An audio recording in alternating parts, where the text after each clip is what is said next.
চাওক উচ্ছেদ চলি আছে আৰু অবৈধ বেদখলকাৰীক মুক্ত কৰাই হৈছে প্ৰথম টাৰ্গেট কিন্তু সাধাৰণতে যিসমূহ স্থানত উচ্ছেদ হয় বা উচ্ছেদ হৈছে তাত যথেষ্ট বিশৃংখল অশান্তিকৰ এটা পৰিৱেশৰ সৃষ্টি হৈছে কিন্তু ইয়াত খুব সুন্দৰকৈ শান্তিপূৰ্ণ এটা পৰিৱেশ বিৰাজ কৰি আছে যদিও উচ্ছেদিতৰ মনত দুখ আছে বেদনা আছে ক্ষোভ আছে কিন্তু এটা শান্তিপূৰ্ণ পৰিৱেশৰ মাজেৰে বৰ্তমান ইয়াত উচ্ছেদ প্ৰক্ৰিয়া চলি আছে আনকি আজি উচ্ছেদ যদিও বা আজিৰ পৰা আৰম্ভ হৈছে কিন্তু ইয়াৰ পূৰ্বে ইতিমধ্যে বহু লোকে নিজ নিজ ঘৰ বা স্থান এৰি আঁতৰি গৈছে টালি টোপোলা বান্ধি আৰু আজি যিসমূহ ঘৰ আছে বাকী সেইসমূহ ঘৰ যাতে ভাঙি দিয়া গৈছে আৰু আজি আৰু কালি দুদিন ধৰি এই উচ্ছেদ চলাৰ কথা আছিল যদিও সম্ভৱতঃ আজিয়ে এই গোটেই উচ্ছেদ প্ৰক্ৰিয়াটো সম্পূৰ্ণ হোৱাৰ সম্ভাৱনা আছে এই মুহূৰ্তত এই ঘৰসমূহ ভাঙি আছে লগতে যিসকল লোক আছে উচ্ছেদিত আছে স্থানীয় লোকো আছে কি ক'ব আপোনালোকৰ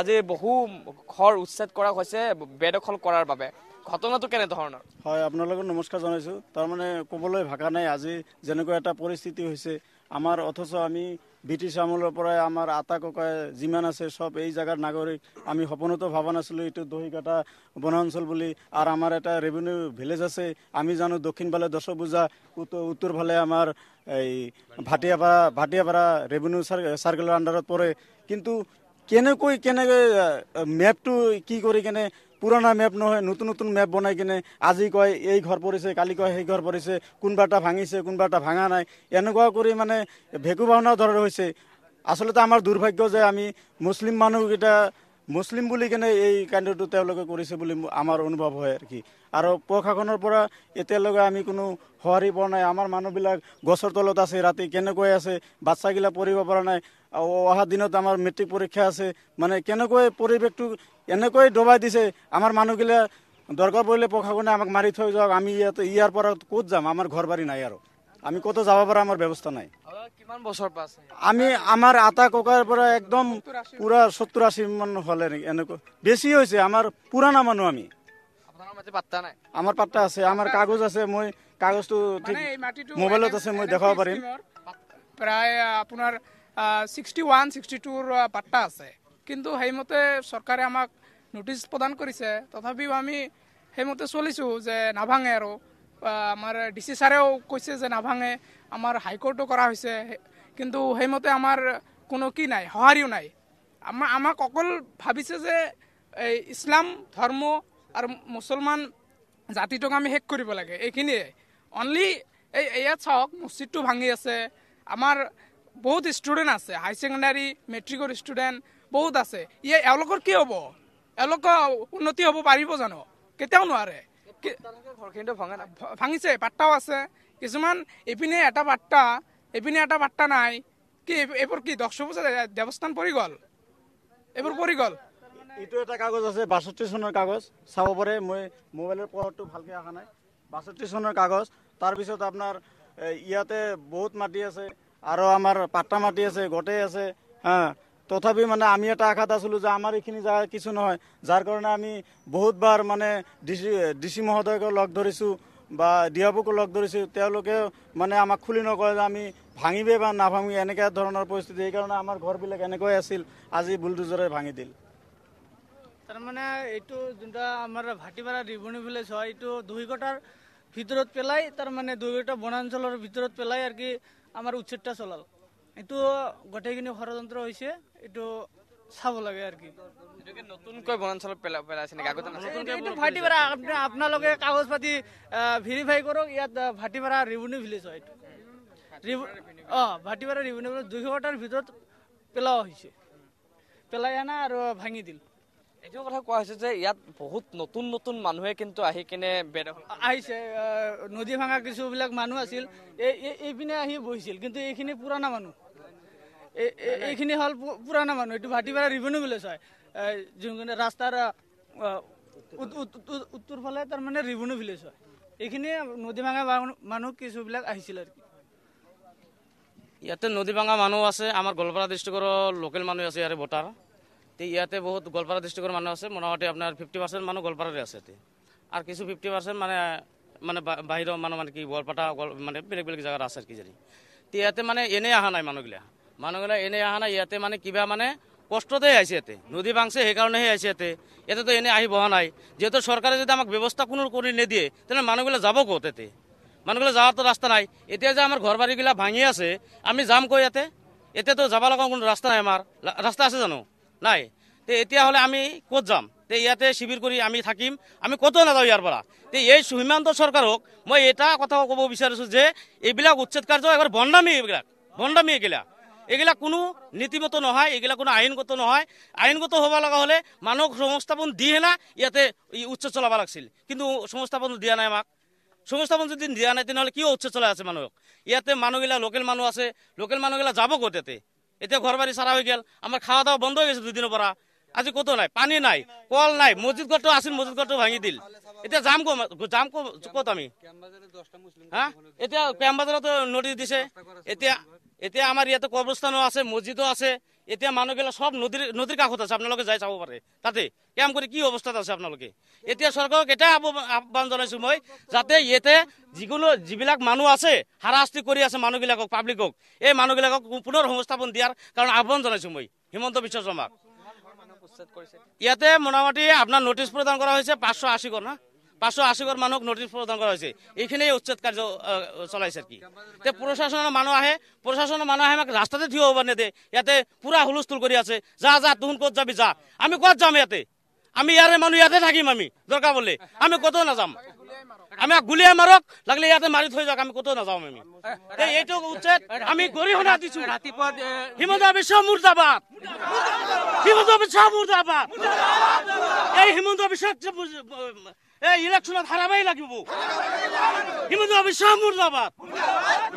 ৰাতিপুৱা ডিএফও ছাৰক আমি সুধিছো আমাৰ ৰেভিনিউ ভিলেজৰ মাজত কেনেকে ফৰেষ্ট সোমাই আহিল। ডিএফও ছাৰে কোনো সদ উত্তৰ দিব পৰা নাই। মই সতীৰ্থ বন্ধু এজন আহিছিল, তেওঁক এৰেষ্ট কৰি লৈ গৈছে অলৰেডি। আমাৰ পূৰ্বপুৰুষসকলে ইয়াত স্বাধীনোত্তৰ আগৰ পৰা বসবাস কৰি আছে। কিছুমানৰ হয়তো মাটি পট্টা আছে, কিছুমানৰ নাই। তেওঁলোকক উচ্ছেদ কৰিলে চৰকাৰে কৰিব পাৰে। আৰু আমাৰ এই স্বাধীনোত্তৰ আগৰ 1947 চনত আমাৰ এই গাঁৱৰ ৰাইজে এখন প্ৰাথমিক বিদ্যালয় স্থাপন কৰিছে। সেই প্ৰাথমিক বিদ্যালয়খন ইফালে আছে, আপোনালোকে চাব পাৰে। সেইটো ফৰেষ্টে লৈ লৈছে। আমাৰ ঐতিহ্য আছিল সেইটা এটা, আমি এতিয়া ঐতিহ্যহীন হৈ আছো।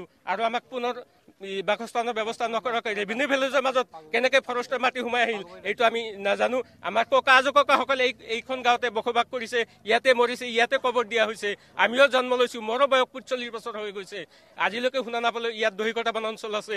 এইটো ভাটিয়াপাৰা ৰাজগাঁও হয়। ইয়াত কেনেকে দহিকটা বনাঞ্চল হ'ল? আমাৰ পূৰ্বপুৰুষসকলেও আমাক কেতিয়াও কোৱা নাছিলে। আমি এই উচ্ছেদ কাৰ্যৰ আগলৈকে জনাই নাছিলো যে ইয়াত দহিকটা বনাঞ্চল হৈছে। চৰকাৰে আমাক ইচ্ছাকৃতভাৱে সংখ্যালঘু হোৱাৰ বাবে এই আমাৰ ৰাজগাঁৱৰ মাটিবিলাক মাজে মাজে পাট্টা দিছে, মাজে মাজে ফৰেষ্টৰ ডিক্লেয়াৰ কৰিছে।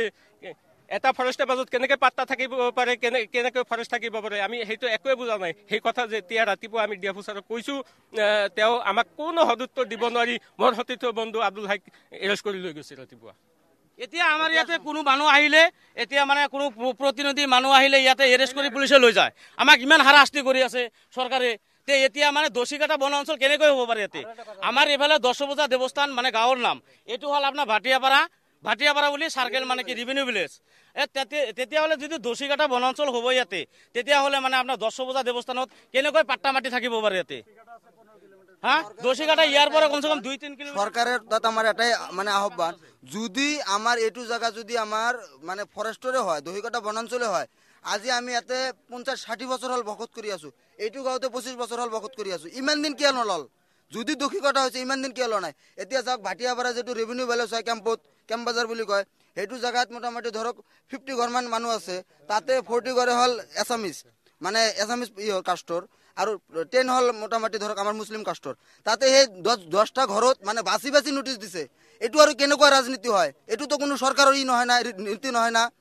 এতিয়া আমাৰ চৰকাৰৰ তাত এটাই প্ৰশ্ন, যদি অসমৰ মানে বা ভাৰতবৰ্ষৰ যদি নাগৰিক হওঁ মানে আমাক পুনৰ সংস্থাপনৰ ব্যৱস্থা কৰি দিব লাগে। এইটোৱে আমাৰ চৰকাৰৰ তাত আহ্বান। এতিয়া সিয়ে মানে শাসনত আছে, সি ছাড়াতো আমি বেলেগৰ তাত খুজিলে নহ'ব। এতিয়া চাওক, মানে আমি যদি চাব যেতিয়া কংগ্ৰেছৰ তাত যাং, ইউডিএফৰ তাত যাং, বা বিপিএফৰ তাত যাং, বা এনেকুৱা দল ৰাইজৰ দল আছে, এনেকুৱা দলৰ তাত যাং, সিহঁতেতো আমাক সংস্থাপন দিব নোৱাৰিব। সিহঁতৰ শাসনত আছে, সিহঁতৰ তাতে আমাৰ আহ্বান। এইটোৱে আমি মানে চৰকাৰৰ তাত আহ্বান জনালো। এটা দুখৰ বিষয়, আমাৰ ক্যাম্পবাজাৰ আজিৰ পৰা 70-75 বছর বা 80 বছর এনেকা হয়েছে, কিন্তু ইফালে রিফিউজি মানুহগিলা আছে তাক নোটিছ দিয়া নাই। বাছি বাছি বাছি বাছি আমাৰ য'তে মুছলিম মানুহ আছে সেই মুছলিম মানুহখিনিক দিছে, নোটিছ দিছে। আৰু আমাৰ মুছলিম মানুহখিনি ভাঙবা লাগে। এটা কথাই বুজি পোৱা নাই, আৰু মুখ্যমন্ত্রী ডাইরেক্ট কৈ আছে যে আমি মুসলিম জাতিটা শেষ করে দিম। মিয়া মানুষ আমি বলে বাংলাদেশি 150 কাগজ আছে, 150 পৰা কি লাগে সব দিব পাৰিম আমি।